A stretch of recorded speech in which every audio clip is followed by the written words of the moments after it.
आपने समस्त जानते प्रभात पुरुष बिजू बाबूंकर जो जन्म जयंती को ये रंग बदला सरकार मार्च 5 को चेंज करेला। बिजू बाबू होचंती जड़े इमोशन ओडिया जाति ओडिशा पाई तांकर जो अवदान तांकर जो चेष्टा तांकर जो प्रचेष्टा ओडिशावासी से सबुदिन जुगे जुगे मन रखिए। बिजू बाबू सांगे जो रंग बदला सरकार जमीती मर्यादा को क्षुण्ण करिसेंती। तो ये प्रतिवाद रे आमे 314 गोटी ब्लॉक समस्त हेडक्वार्टर माननीय मुख्यमंत्री पूर्वतन मुख्यमंत्री नवीन बाबूंकर आम बिजू जनता दल जे सुप्रीमो तांकर आदेश रे आमे एठी काली खबर पाई आज एठी प्रतिवाद सभा करिथिलु।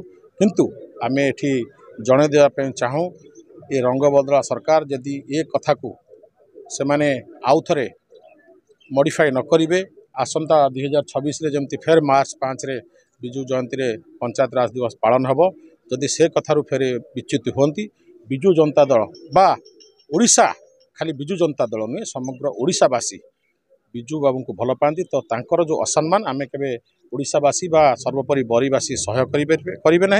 आपको आगामी दिन में बड़ भयंकर परिस्थिति सृष्टि हम दरकार पड़े ब्लॉक थाना तहसिल सबू अचल करूँ एथरे कौन संदेह ना।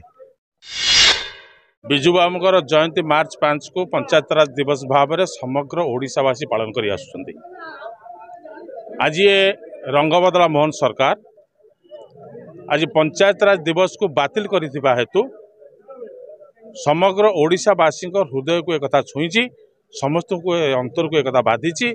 समस्त बिजू लिगासी माने यह प्रतिवाद करने आज राजरास्ता को आसी। यही परिप्रेक्षी में आमर प्रिय मान्यवर विधायक विश्वरंजन मल्लिक निर्देश क्रमे आज आम बरी ब्लॉक सम्मुख में हजार हजार लोक अन्य 4-5 हजार लोक आज आम ये गैदरिंग होइतिलु एवं प्रतिवाद सभा करूँ। ये प्रतिवाद सभा माध्यम आम जन देवाई चाहूँ जे मोहन सरकार आपण सचेतन हुंतु जे बिजू बाबू को नाम को लोकलोचन मानसरू हटे देवाई जो अपचेष्टा करस्मिन काले साधित हम ना। बिजू प्रेमी एकाठी होती राजरास्ता को आसी तेणु आपण मैंने जदि पुनर्बार एक कथा को विचार करी पंचायत राज दिवस मार्च 5 को न आनती न करती ताहले भयंकर परिस्थिति सृष्टि एवं दुर्बार हम यह आंदोलन।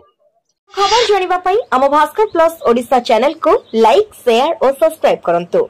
आपनक स्वर आम खबर।